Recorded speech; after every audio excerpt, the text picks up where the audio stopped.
All right, let's meet our panel. Here with me on set is Thomas Basile. He served in a number of political communications and public relations positions, addressing a variety of high-profile issues in both the public and private sector, because it's always fun to read somebody's bio where they're on a single shot looking uncomfortable. He presently serves as executive director of the Republican Party of New York State. Welcome. Thank you. It's great to be back. Good to have you. And then via satellite is David Mercer, our friend who joins us from D.C. on occasion. Mr. Mercer has served as the Deputy National Finance Director for the Democratic National Committee and as the DNC's 96th Convention Finance Director. Presently, he gives advice and consult to people in public affairs, lobbying strategies, and different initiatives. David, good to have you this morning. It's good to see you, Harris. Thomas, good morning. Good morning. And that's about as civil as it will get, won't it? I don't know. Maybe you guys will love each other. I'm not really sure. Let's talk Wisconsin.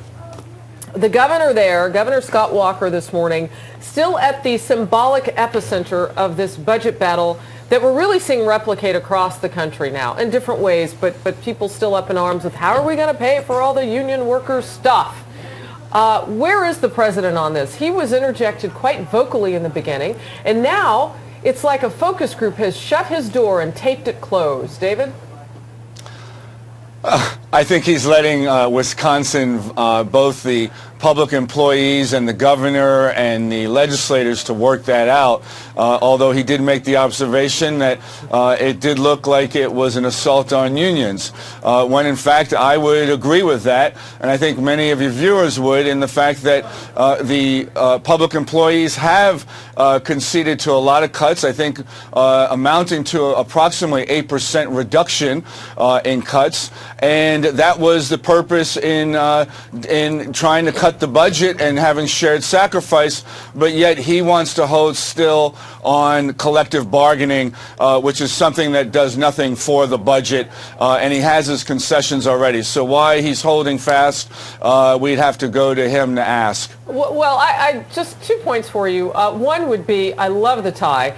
And the other is, actually it does help with the budget, but it helps with the budget in the future, because what it says is, by wiping away collective bargaining, as we've seen in other states, it says that we will not be in this position again, because no one will be able to negotiate their way into strong arming, if you will, us into having to pay for some of the legacy costs. So that's one. Yeah, thing. I want to bring it. If I can ask you something though? Okay, go ahead. The unions aren't strong armers; they're negotiators. No, I didn't say on behalf of workers. I said negotiators at the table. That could be members of your party. It could be members of the opposite. It doesn't matter. Anybody at that table, since the people are not at that table, that is somewhat strong arming. Well, they are the people. The representatives of the people are at the table along with the public employees to negotiate. Just as businesses are at the table negotiating their tax cuts, which Governor Walker granted them. What we want to be sure of is that there's shared sacrifice that comes through negotiation, and not isolating people, one segment or another, from their ability to negotiate. Yeah, okay. There were 70,000 people at the state capitol on a couple occasions last week. Who said that they were parts of unions and whatnot. Obviously, they didn't feel like their voices were being negotiated well enough at that table. I'm just saying there might be 10 people, but there were 70,000 there. Well, Thomas, you do have to give David a point on this one just section of the argument. Republicans did get what they wanted in the concessions. So why push so hard for collective bargaining? Because I think that what Walker is trying to address is the larger systemic problem. And they are not negotiating with the public, they're negotiating with themselves. They're not negotiating with public officials. The root of the problem is that public employee unions negotiate with themselves.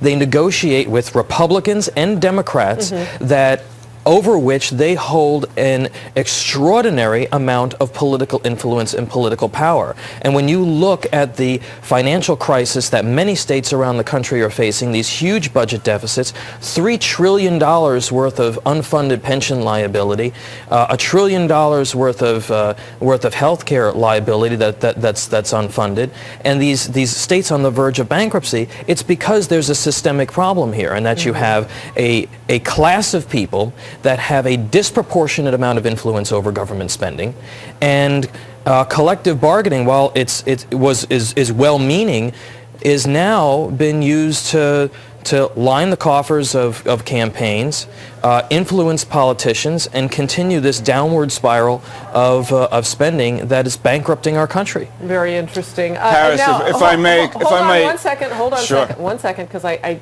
tossed 2-3 questions to you. I want to do the same for Paul, or for Tom, rather.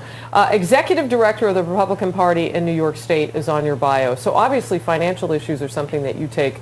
I mean, as an executive director, you have to look at money issues. That's right. So as you look at Wisconsin, what is maybe a little advice, should you be given to do so, would you offer the governor at this point? Is this a no-win situation for him, or what would you tell him? I look at what the voters of Wisconsin did in 2010, and that is they swept Republicans into office, fiscally conservative Republicans who ran on a platform of closing this budget deficit, making government smaller, making it more efficient, and reducing the tax burden on the taxpayer. And this is what they elected this government to do.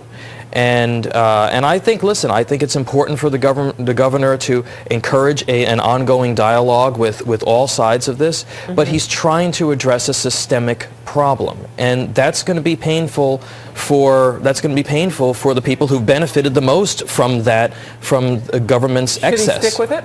I think he should stick with it. All right, now, David, before you cut in, I want to ask, kind of in the same vein, what advice at this point would you give those 14 Democrats should they call you at 3 a.m. in the morning?